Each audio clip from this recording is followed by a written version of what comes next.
Code of Conduct and Ethics, ACCA.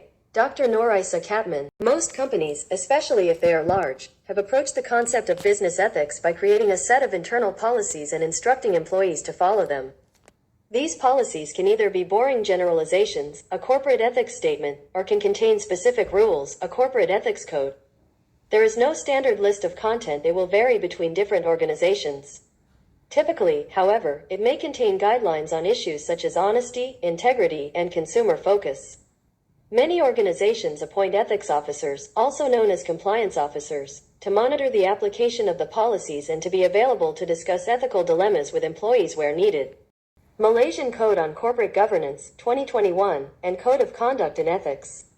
According to MCCG 2021, Practice 3.1, the board establishes a code of conduct and ethics for the company, and together with management implements its policies and procedures, which include managing conflict of interest, preventing abuse of power, corruption, insider trading, and money laundering. The Code of Conduct and Ethics is published on the company's website. In the Guidance 3.1, the board has the responsibility to set the tone and standards of the company through the Code of Conduct and Ethics. The Code of Conduct and Ethics should articulate acceptable practices and guide the behavior of directors, management, and employees. In the Guidance 3.1 as well, it is stated that the Code of Conduct and Ethics should describe measures put in place to handle actual or potential conflict of interest, prevent corrupt practices which include the offering and acceptance of gifts and other form of benefits, encourage the reporting of unlawful or unethical behavior, protect and ensure the proper use of the company's assets, and ensure compliance with laws, rules, and regulations. Purpose of Code of Conduct and Ethics, ACCA. Some commentators see the growth in codes of conduct as a cynical attempt by companies to escape legal liability when an employee is caught doing something wrong. The company can try to claim that it is not the company's fault when a rogue employee acts outside the stated rules. Other commentators argue that codes of conduct are simply a marketing tool that companies can use to highlight to the public how well they behave. In practice, a code of conduct will only work if management are seen to support it, for example by holding regular seminars at the business to promote ethical practice. The worst situation is where a code of conduct exists, but management openly deride its contents and instruct employees to disobey it. Illustration: Code of Ethics and Code of Conduct. Tesco, ACCA. Tesco PIC. Tesco statements that it committed to conducting its business in an ethical manner, treating employees, customers, suppliers, and shareholders in a fair and honest manner, and ensuring that there are constant and open channels of communication. Tesco has a code of ethics for its employees, including a policy on the receipt of gifts and a grievance procedure to cover employment issues. Employees are able to ring a confidential telephone helpline to raise concerns about any failure to comply with legal obligations, health and safety issues, damage to the environment. Professional Ethics, ACCA. What is a profession? A profession, as opposed to other types of occupation, is characterized by the following factors are: the mastering of specialized skills during a period of training, governance by a professional organization, compliance with an ethical code, acting in the public interest, a process of certification before being allowed to practice. There are many examples of professions, such as accounting, law, medicine, and teaching. A professional accountant, such as an ACCA member, for example, fulfills all four of the above criteria. In many countries, including the UK, it is also possible for unqualified people to call themselves accountants and set themselves up in business. However, such people are not professional accountants, as they do not belong to a professional accountancy body, such as the ACCA, and have no obligation to follow an ethical code. As mentioned above, professions are distinguished, in part, by having a code of conduct that all members of that profession are required to follow. This ensures that the profession as a whole does not have its reputation damaged by the questionable actions of its individual members. Professional Codes of Ethics, ACCA. Both the International Federation of Accountants, IFAC, and the ACCA have developed codes of ethics for their members. The IFAC Code of Ethics for Professional Accountants lays down ethical standards to be applied by practicing accountants across the world. IFAC recognized that some jurisdictions may have specific requirements and guidance that differ from its code, in which case professional accountants should comply with the more stringent rules unless this is prohibited by local laws or regulation. Note that the IFAC code is now administered by the International Ethics Standards Board for Accountants, IESBA. IFAC Code of Ethics. fundamentals principles are integrity, objectivity, confidentiality, professional behavior, professional competence, and due care. The ACCA's Code of Ethics and Conduct is contained in the annual rulebook issued by the association. All registered students, affiliates, and members of the ACCA are required to comply. The ACCA code is based on the IFAC code and takes a similar conceptual framework approach, listing an identical set of fundamental principles that must be followed. ACCA Code of Ethics and Conduct.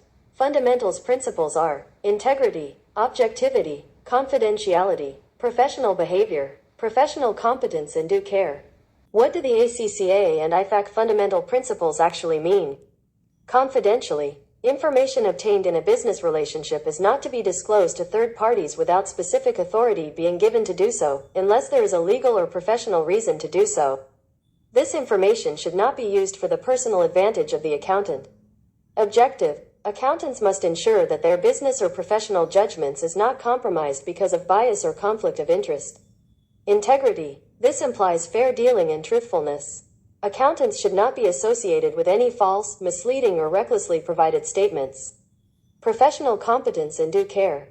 Accountants are required to have the necessary professional knowledge and skills required to carry out work for clients and must follow all applicable technical and professional standards when carrying out that work. Professional behavior. Accountants must comply with all relevant laws and regulations and must avoid any actions that would bring the profession into disrepute.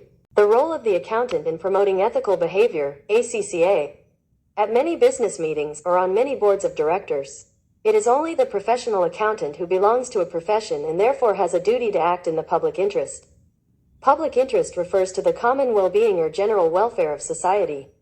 Profession accountants must consider this, as they have a wider duty to act in the best interests of the public at large, as well as to the business and its owners.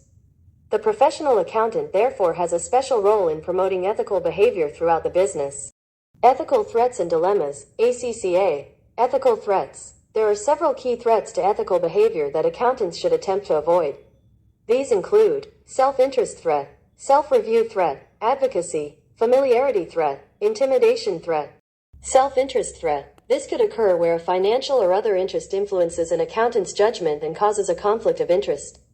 For example, by overstating the profits of a company they work for, an accountant may receive higher pay or bonuses.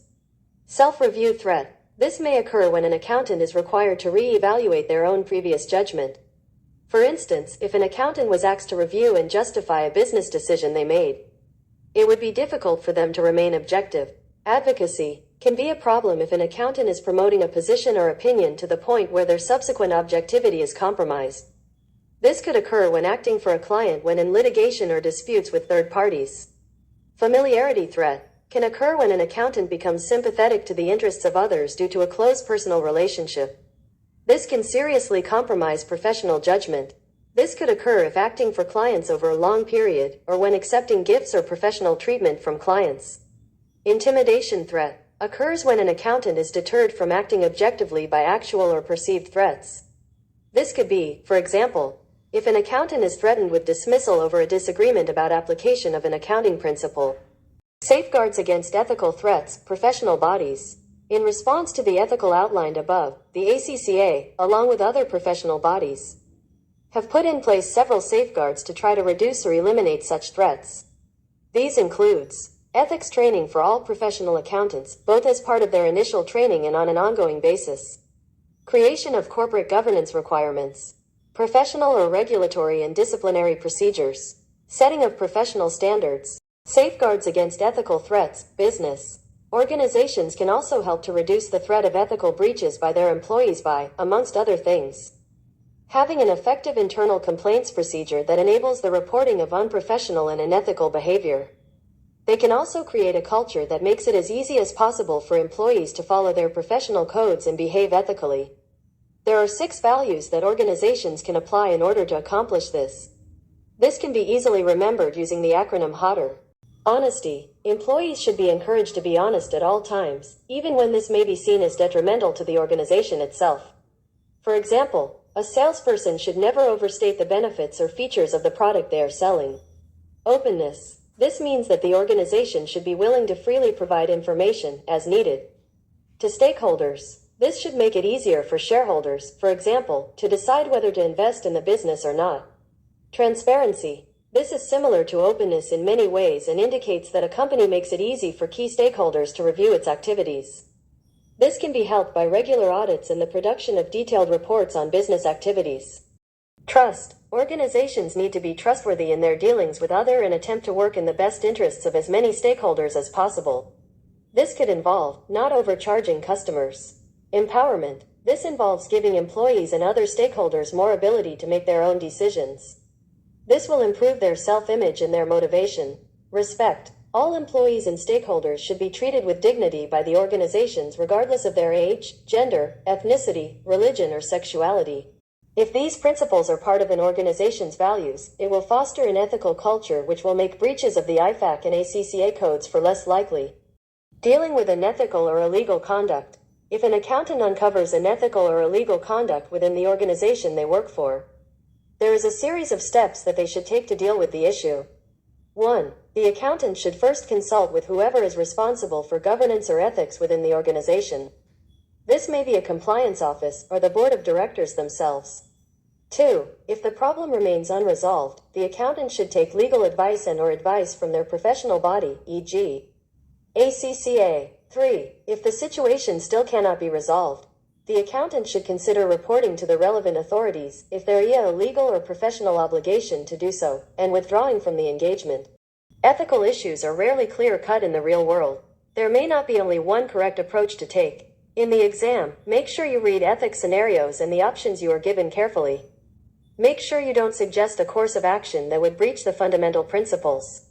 Thank you.